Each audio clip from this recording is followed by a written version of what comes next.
Showers and storms are beginning to pop up as we go through the afternoon around southern Colorado, not necessarily in the Springs. As we look at our Motor City camera, our Phil Long Dealerships Motor City camera, it's also fairly mild. That's the other story as we go through this afternoon. The showers and storms are scattered. The warmth is pretty much universal, 77 degrees at this hour.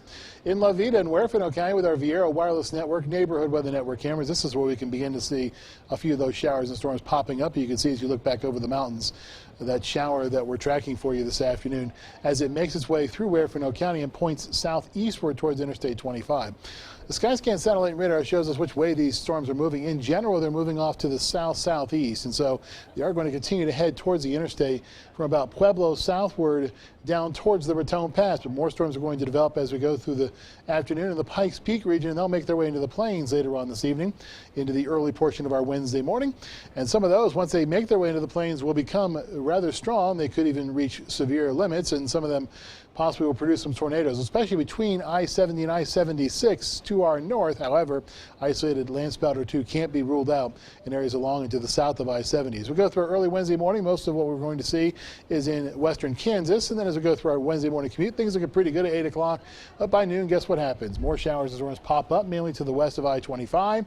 And by our evening commute, there will be more showers and storms along and to the east of the interstate between the Springs and Denver up towards Castle Rock, and also in the region just off to the north of Pueblo, between Pueblo and the Springs. These will make their way into the plains, and once again they'll pick up some intensity. Maybe not quite as severe as they will be for this afternoon and evening, but they will still be intense enough to certainly slow us down as we head out to our evening time plans. Storm tracker for today and tonight, now an enhanced risk according to the Storm Prediction Center in the area along and just off to the north and east of Burlington along I-70. Large hail, damaging winds, and as we talked about, isolated tornadoes are possible as we go through the rest of our afternoon. Rain totals are going to be fairly high in some isolated spots, even in the Pikes Peak region as we go through the next couple of days. More than an inch for our friends down in Turkey Creek along 115, 1.3 inches for you according to the Skycast. A little bit less in Black Forest and also over Waldo Canyon, but as always, we'll track it for you to see where those storms pop up. Decent amounts as you head west of Pueblo, but the city proper only picks up about 4/100ths, according to Skycast. A little bit less in the mountains as well, and it will all be rain this time. I promise no snow, even in the highest elevations.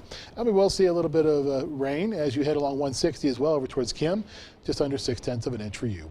59 for the Springs for tonight, 61 in Pueblo, 62 in Canyon City, lower to middle 60s out in the plains, mid to upper 50s Pueblo southward to the pass, and temperatures in the mountains will be dropping off into the upper 30s. With some 40s and 50s thrown in for good measure. 7-day forecast. As we go through the first couple of days, we notice a drop off, 87 to 79 to 75.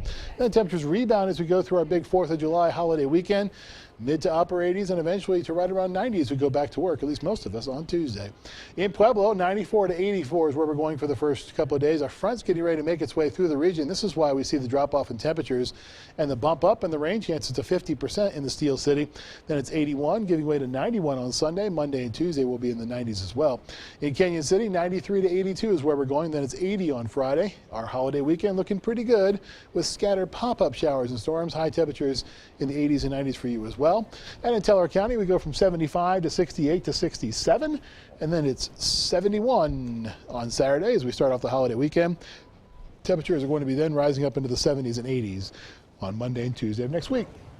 I like the sound of that, and these showers, well, it's mostly that hit or miss kind of stuff. That's right, especially once we get this front out of here sometime on Thursday. All right. Thank you, Jay. You're welcome.